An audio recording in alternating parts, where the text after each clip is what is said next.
Hebrevank Potr Ch.4 आपल्या समाधानाच्या देसांत आमी भितर सोदतल्या म्हूण जी देवान बासावणी केल्या ती अजून तोखता. देखून चोत्राय धरात आनी त्या बासायल्ल्या समाधानांत भितर सरूंक तुमकां चुकलें म्हूण समजूं नाकात. खरेंच तांचे भाशेन आमी तीच बरी खबर आयकल्या. तांणी ती खरी बरी खबर आयकल्ली, पूण तें तांकां कित्याकूच उपकारूंक ना, कित्याक ती आयकली तेन्ना तांणी ती भावार्थान घेवंक ना. आतां आमकां भावार्थ आसा देखून आमी समाधानाच्या देसांत भितर सोदता, कित्याक ताणें अशें म्हणलां, म्हज्या रागाच्या वेळार हांवें सोपूत घेतलो. हांवें बासायल्ल्या समाधानाच्या देसांत ती कदींच भितर सोदची नात. संवसार रचला ते मेरेन देवाचो वावर सोंपला आसता ताणें अशें म्हणलें, कित्याक एके सुवातेर पवित्र पुस्तकार 7व्या दिसाची खबर करून अशें म्हणलेलें आसा, आपलो वावर सोंपोवन 7व्या दिसा देवान विसव घेतलो. तरी आसतना विसवाची व समाधानाची गजाल दुसरे कडेन अशी सांगलेली आसा, हांवें बासायल्ल्या समाधानाच्या देसांत ती कदींच भितर सोदची नात. जांकां देवाची बरी खबर पयली पावली तांणी भावार्थ धरूंक ना, देखून तांकां समाधानांत भितर सरूंक मेळूंक ना. म्हणटच दुसऱ्या कांय जाणांक समाधान भोगूंक देव भितर सरूंक दिता. देव आयज म्हणून आनीक एक दीस थारावन दवरता.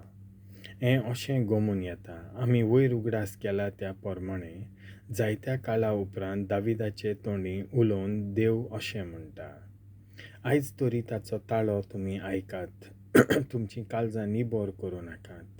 जोशुआन ते पोरजेक देवान बासायल्ल्या समाधानाच्या देसांत भितर काडलेली जाल्यार त्या उपरांत आनीक एका दिसाची खबर देव केन्नाच कोचचो नासलो. म्हणटच जशें देवान 7व्या दिसा विसव घेतलो, तशेंच देवाचे पोरजेकूय एक 7व्या दिसाचो विसव दवरलेलो आसा. कारण देवान आपल्या वावरा उपरांतलो विसव घेतलो तेच भाशेन बासायल्ल्या समाधानाच्या देसांत भितर सोदतात ती आपल्या वावरा उपरांतलो विसव घेतात. तशें तर त्या समाधानांत भितर सरूंक नेटान फुडें वचूया, नाजाल्यार तांचे भाशेन अविस्वासी जावन तें समाधान आमकांय चुकत. खरेंच देवाचें उतर जिवें आनी बलिश्ट, तें दोनूय वाटांनी पाजलेले तरवारी परस रमता. जंय मनशाचो प्राण आनी आत्मो तशेंच सांदे आनी मेंदू दोशी जातात, थंय पर्यंत तें रिगूंक शकता. तें मनशाच्या काळजाचे अत्रेक आनी चिंतनां तपासून तांचे विशीं आपलो निवाडो दिता. देवा मुखार लिपोन उत्ता तसली कसलीच रचना ना, पूण ताचे नदरेक सगळें विंगलें आनी उक्तें, आनी ताकाच आमी आमच्या जिविताचो हिशोब दिवंक जाय. जेजू श्रेश्ठ आनी दयाळ परम याज्ञीक. म्हणटच आमी उचारतांव तो भावार्थ थीरपणी सांबाळुया, कारण आमकां स्वर्गार रिगलेलो एक श्रेश्ठ परम याज्ञीक आसा. तो म्हणल्यार जेजू देवाचो पूत.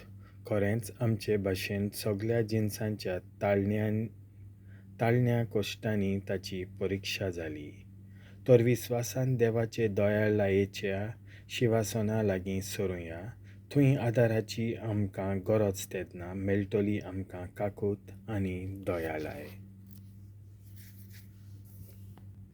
देवाचें उतर हें.